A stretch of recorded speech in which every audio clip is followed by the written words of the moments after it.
Hello students, स्वागत है आपका मेरे चैनल कॉमर्स कूजी पर। और जो हम लोगों ने वन शॉट वीडियो कर रहे थे admission of a partner, then आपका फंडामेंटल, गुडविल वाला चैप्टर, इन सारे चैप्टर की हमने वन शॉट वीडियो कर ली थी और आई होप आपको वहाँ अच्छे से क्लियर सब हो गया होगा। आज हम करने वाले हैं उसके आगे से, मीन्स कि आज हम स्टार्ट करने वाले हैं हमारा चैप्टर, इसका नाम है retirement of a partner. Retirement of a partner क्यों करने वाले हैं? क्योंकि डेथ का पोर्शन आपके इस साल कोर्स में नहीं है, ज़्यादा पूछा नहीं जाएगा, तो हम रिटायरमेंट ऑफ अ पार्टनर समझेंगे, ठीक है ना। रिटायरमेंट ऑफ अ पार्टनर का मतलब क्या है? यानी कि जो पार्टनर्स हैं हमारे, उनमें से कोई एक पार्टनर या जो भी पार्टनर पार्टनरशिप से बाहर जाना चाहता है, कंसेंट लेके, सबकी जितने भी पार्टनर्स हैं उन सबकी कंसेंट के साथ, है ना, एक्सप्रेस करते हुए और नोटिस देते हुए कि हाँ भाई वो रिटायर होना चाहता है। तो जैसा कि आपने फंडामेंटल ऑफ पार्टनरशिप पढ़ा, जैसा कि आपने एडमिशन ऑफ अ पार्टनर पढ़ा, है ना, उसी प्रकार इस चैप्टर में भी आपको कुछ एडजस्टमेंट करना पड़ेगा। एडजस्टमेंट जैसे कि क्या क्या पढ़ना पड़ेगा हमें ये एडजस्टमेंट में? आपको प्रॉफिट शेयरिंग रेशियो निकालना पड़ेगा, गुडविल की एडजस्टमेंट करनी पड़ेगी, प्रॉफिट एंड लॉस को सही करना पड़ेगा, रिजर्व वगैरह, और एडजस्टमेंट ऑफ कैपिटल। तो एडजस्टमेंट ऑफ कैपिटल तो खैर लास्ट का टॉपिक है जो कि आपके कोर्स का हिस्सा नहीं है इस साल। तो चलिए स्टार्ट करते हैं हमारा पहले टॉपिक से, जो कि है आपका न्यू प्रॉफिट शेयरिंग रेशियो।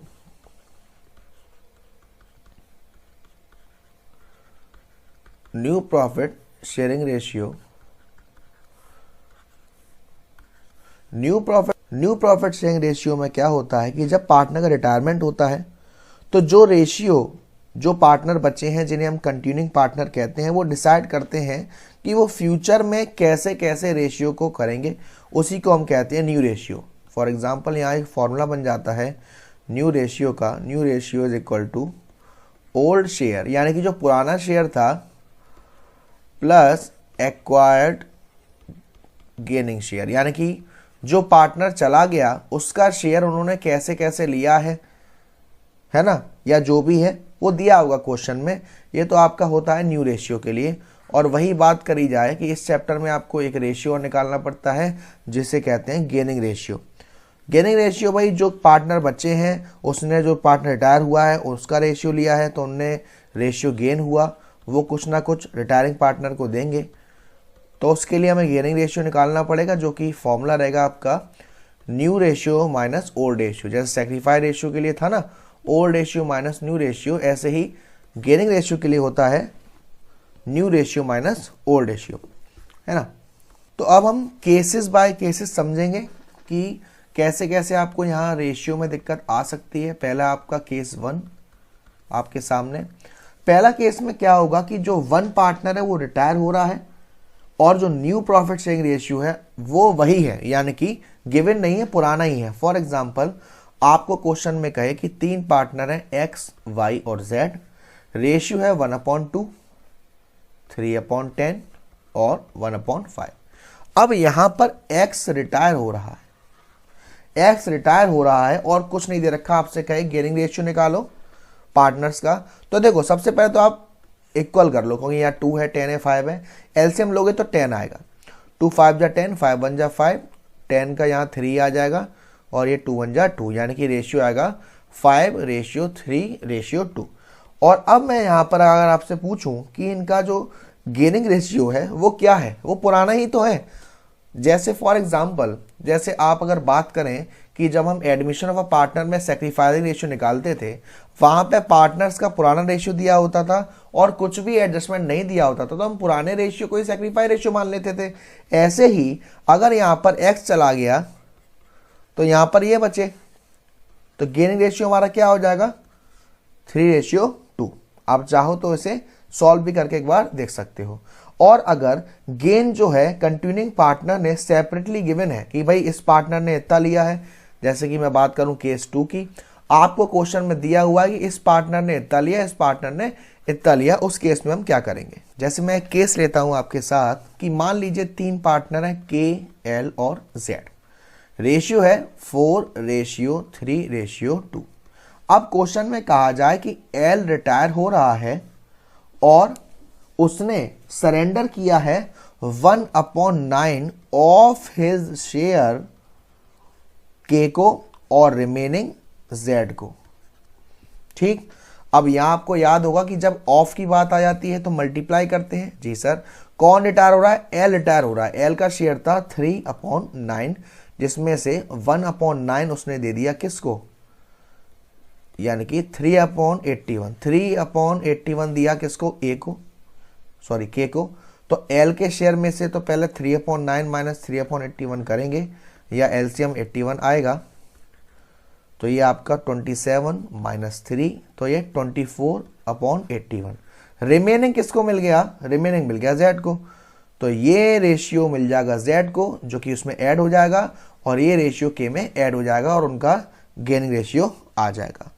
तीसरा केस आपसे पूछा जा सकता है, तीसरा केस आपसे पूछा जा सकता है या कहा जा सकता है कि जो रिमेनिंग पार्टनर है, जो कंटिन्यूइंग पार्टनर है, उन्होंने जो पार्टनर रिटायर हुआ है उसका शेयर किसी स्पेसिफाइड रेशियो में लिया है ना। जैसे हम क्वेश्चन लेते हैं, 3 पार्टनर हैं आर, एस और एम, उनका रेशियो है 2:2:1।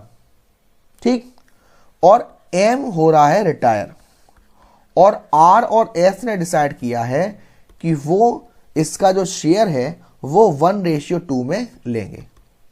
ठीक है ना। तो इसमें हम क्या करेंगे? देखो, कौन रिटायर हो रहा है? सर एम रिटायर हो रहा है, और एम का शेयर क्या है? 1/5। ठीक, अब यहां देखिए एम रिटायर हुआ है और एम का शेयर इस रेशियो में लिया जाएगा, यानी कि 1/5 इंटू 1/3 करके जो अमाउंट आएगा 1/15, ये आर के शेयर में ऐड कर दिया जाएगा, और ऐसे ही एस के शेयर में ऐड कर दिया जाएगा, है ना।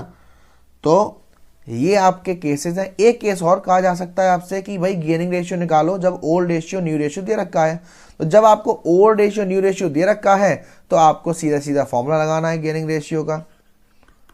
क्या है gaining ratio formula? New ratio minus old ratio. या आपसे ऐसा कह सकता है कि भाई पूरा का पूरा शेयर किसी एक पार्टनर ने ले लिया तो पूरा का पूरा शेयर एक पार्टनर में ऐड हो जाएगा।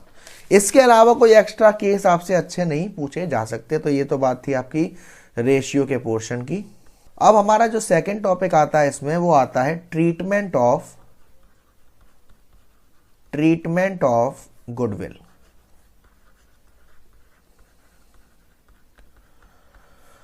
ट्रीटमेंट ऑफ गुडविल का मतलब क्या होता है कि जो रिटायरिंग पार्टनर होता है, जो डिसीज पार्टनर होता है, वो एंटाइटल होता है। एंटाइटल का मतलब उसे मिलेगा कि जो गुडविल है, जब वो रिटायर होता है तो उसे गुडविल का कुछ पैसा मिलता है, क्योंकि जो उसने तब तक रहा जब तक वो एफर्ट्स अपने डाले, उससे उसने एक गुडविल बनाई, तो उसके लिए उसे एक गुडविल का अमाउंट मिलता है, जो कि हमारे जो कंटिन्यूइंग पार्टनर होते हैं उनके द्वारा दिया जाता है।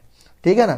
तो इसमें सबसे पहली बात, अगर हमें कोई गुडविल पहले से ही अपीयर है, जिसे हम कहते हैं गुडविल ऑलरेडी अपीयर्स, उसमें हम एंट्री क्या पास करेंगे? एडमिशन में हम ओल्ड पार्टनर्स को बांट रहे थे, यहां हम ऑल पार्टनर्स को बांटेंगे।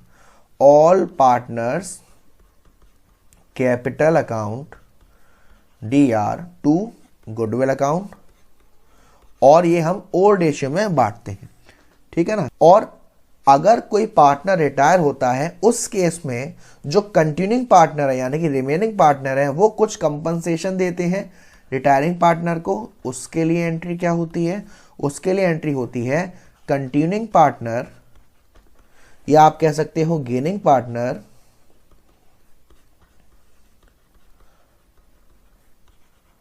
अकाउंट DR टू जो पार्टनर रिटायर हो रहा है, आउटगोइंग पार्टनर। या अगर आपने गेनिंग रेशियो निकाला और उसे निकालते वक्त सैक्रिफाइसिंग रेशियो आया, कैसे सैक्रिफाइसिंग आया वो हम आगे चल के सीखेंगे, तो उसको भी हम CR से ऐड कर देंगे। ये एंट्री होती है। ठीक है ना। तो आप कह सकते हैं कि इसे हम continuing partner account DR to retiring partners capital account, और टू कंटिन्यूइंग पार्टनर CR में जब आएगा जब किसी पार्टनर को सैक्रिफाइस हुआ हो। तो अभी मैं एक क्वेश्चन लेके आपको ये क्लियर करता हूं कि एंट्री कैसे पास होती है और क्या करते हैं। जैसे मान लीजिए एक क्वेश्चन है कि 3 पार्टनर हैं ए, बी और सी। रेशियो दे रखा है 4:3:2 और क्वेश्चन में आपसे कहे कि बी रिटायर हुआ और जो गुडविल है फर्म की, गुडविल दे रखी है फर्म की, वो दे रखी है 18,000। इस केस में हम क्या करेंगे, हमें फर्म की गुडविल दे रखी है, पार्टनर कौन रिटायर हो रहा है सर, बी।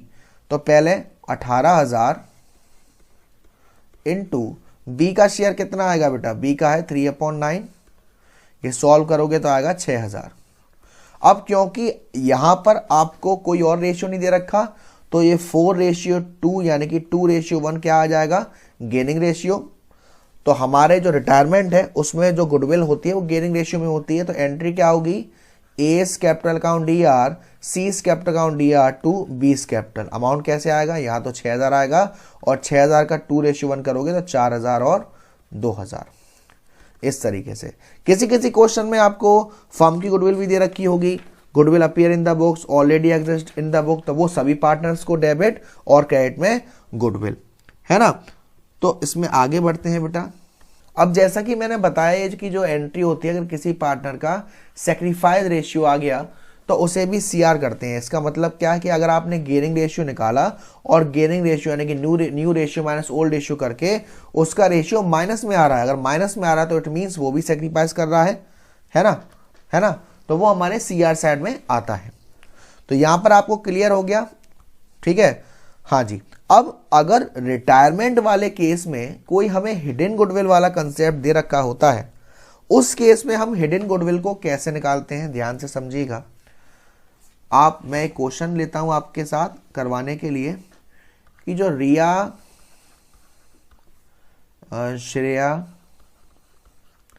और निया, ये 3 पार्टनर मान लीजिए, ठीक।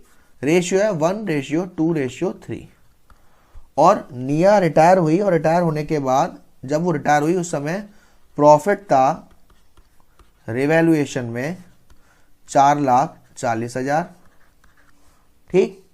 Riya and Shriya agree to pay her 5 lakh in full settlement. Riya and Shriya राजी हुए कि जो हमारा पार्टनर रिटायर हो रहा है उसे 5 लाख रुपए देंगे या फुल सेटलमेंट में, ठीक।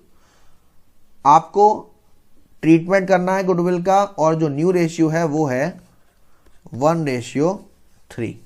तो देखिए इस क्वेश्चन में हम क्या करेंगे, सबसे पहले हम निकालेंगे गेनिंग रेशियो, ठीक। गेनिंग रेशियो कैसे आएगा, न्यू रेशियो, वो ओल्ड रेशियो आपको दे रखा है, न्यू रेशियो ये रहा। जब आप इसे गेनिंग रेशियो निकालोगे न्यू माइनस ओल्ड, तो रिया और श्रेया, क्योंकि निया तो हमारी रिटायर हो गई है, ठीक है ना, तो ये आएगा 1:5। तो इस 1:5 में क्या होगा, कितना अमाउंट आएगा बेटा, वो हमें निकालना है। देखो प्रॉफिट ऑन डिवैल्यूएशन सब एडजस्टमेंट करने के बाद कितना था, 4,40,000 सारी एडजस्टमेंट करने के बाद, और ये कितना अमाउंट दे रहे हैं, 5 लाख, यानी डिफरेंस है वो कितना हो जाएगा, 60,000 गुडविल हो जाएगी। तो सर क्या इसका कोई फॉर्मूला होता है, जी हाँ, इसका फॉर्मूला होता है जो अमाउंट पार्टनर एग्रीड होते हैं रिटायरिंग पार्टनर को पेड करने के लिए, उसमें से वो अमाउंट माइनस कर दिया जाता है जो सारी एडजस्टमेंट के बाद था। तो जो बीच का गैप होता है वो हमारा हिडन गुडविल कहलाता है। तो यहां तक तो सारी हमारी बेसिक चीजें हो गई। देन उसके बाद आता है रीवैल्यूएशन ऑफ एसेट, जो कि आप लोग एडमिशन वाले चैप्टर में भी एक बार पढ़ चुके हैं, तब भी मैं एक बार आपको और क्लियर कर दूंगा। रिवैल्यूएशन ऑफ एसेट्स का मतलब क्या होता है कि भाई जो हमारी एसेट्स और लायबिलिटी है उनको रिवैल्यू करा जाएगा। अगर प्रॉफिट हुआ है तो सभी पार्टनर में बटेगा रिटायरमेंट में, और लॉस हुआ है तो भी सभी पार्टनर में बटेगा, ठीक है ना। तो इसमें ज़्यादा केसेस आने नहीं है, बस आपको समझना है बेसिकली एक तरीके से कि कौन सी चीज़ का ट्रीटमेंट कहाँ होता है। डेबिट साइड में क्या जाता है, हमारे लिए सारे खर्चे, सारे नुकसान, जैसे कि अगर आपकी एसेट्स की वैल्यू में कमी आती है तो आएगा, कमी यानी कि डिक्रीज होना, लायबिलिटी की वैल्यू बढ़ जाती है तो आएगा, और इसका जस्ट उल्टा, एसेट्स की वैल्यू बढ़ जाती है तो रिवैल्यूएशन में CR में जाएगा, लायबिलिटीज की वैल्यू कम हो जाती है तो अनरिकॉर्डेड एसेट्स तो CR आएगा, अनरिकॉर्डेड लायबिलिटी तो DR आएगा। और कुछ केसेस होते हैं जैसे अंडर वैल्यूएशन, यानी कि कोई वैल्यू कम है, कम थी नहीं लेकिन कम दिखा रखी तो बढ़ाएंगे, बाई साइड में सीआर साइड में डालेंगे। कोई वैल्यू दे रखी ओवर वैल्यूएशन, यानी कि ज़्यादा बढ़ा रखी है, ज़्यादा है नहीं तो उससे कम करेंगे यानी अंडर वैल्यूएशन। प्रोविज़न वाले केस में आपको बस फॉर्मूला याद रखना है कि अगर बैड डेब्ट्स भी दे रखा है प्रोविज़न भी बनाने हैं, है ना। उसका बेसिकली फॉर्मूला होता है कि हमारे जो बैड डेब्ट्स हैं और कोई फर्दर बैड डेब्ट्स हैं तो उसमें जोड़ देंगे, नया प्रोविज़न जो बनाया उसमें जोड़ देंगे और ओल्ड प्रोविज़न माइनस कर देंगे, जो आएगा उसे हम शो करेंगे बैड डेब्ट्स में। और प्रोविज़न तो आपको जो बनाने हैं वो बनाने ही है ना, ये आपके लिए ज़रूरी रहता है। तो रिवैल्यूएशन में मेरे ख्याल से डीपली कुछ ज़्यादा पढ़ने की नीड है नहीं, क्योंकि आपने एडमिशन ऑफ अ पार्टनर में ऑलरेडी अच्छे से किया होगा, है ना। उसके बाद आपके रिजर्व वगैरह का भी ट्रीटमेंट वैसे ही होता है, बस फर्क इतना रह जाएगा कि इसमें सभी पार्टनर से बांटा जाएगा। जो भी रिजर्व होगा, जो भी प्रॉफिट होगा, जो भी लॉस होगा, तो वो सभी पार्टनर में बांटा जाएगा। बस आपको ये ध्यान रखना है कि लॉस क्या होता है और फ़ायदा क्या होता है। जैसे हमारे वर्कमैन कंपनसेशन रिजर्व के ट्रीटमेंट, आईएफआर के ट्रीटमेंट, ये सारे ट्रीटमेंट जो मैंने वैल्यूएशन ऑफ गुडविल वाला चैप्टर है आपको वहाँ समझाया था बहुत अच्छे तरीके से, तो वो वहाँ क्लियर हो जाएगा। अब आपको जो मेन बात है वो ध्यान में रखनी है कि जब पार्टनर रिटायर होता है तो उसकी जो कंप्यूटेशन होती है, कंप्यूटेशन यानी कि उसे कितना अमाउंट पेड करना है और क्या क्या चीज़ें कहाँ कहाँ कैसे कैसे जाती हैं वो हम समझेंगे। तो उसमें हमें जानना ज़रूरी है कि क्या क्या चीज़ें कहाँ आती हैं। वैसे ये जो कंप्यूटेशन है आपको मालूम होगा जो पार्टनर्स कैपिटल अकाउंट बनाते थे सेम उसकी तरह है। तो ये जो चीज़ें हैं ये हमारा पार्टनर बनाता है, तो जो हमारे पार्टनर के फ़ायदे हैं वो सारे सीआर में और जो नुकसान है वो सारे डीआर में। तो पहले हम बात कर लेते हैं कि पार्टनर्स कैपिटल अकाउंट के सीआर में क्या क्या आएगा, क्या क्या चीज़ें पार्टनर को मिलती हैं। आपको जो रिटायरिंग पार्टनर है उसका बैलेंस ऑफ कैपिटल दे रखा होगा, वो सीआर में आता है, ठीक। आपको कोई प्रॉफिट हुआ रिवैल्यूएशन में, वो रिटायरिंग पार्टनर के अकाउंट में आएगा सीआर साइड में, ठीक।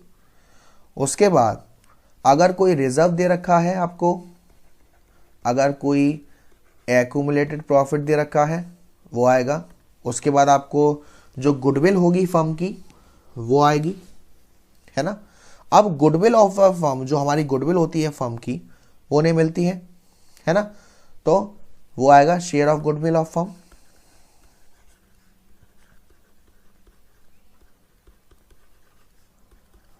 ठीक।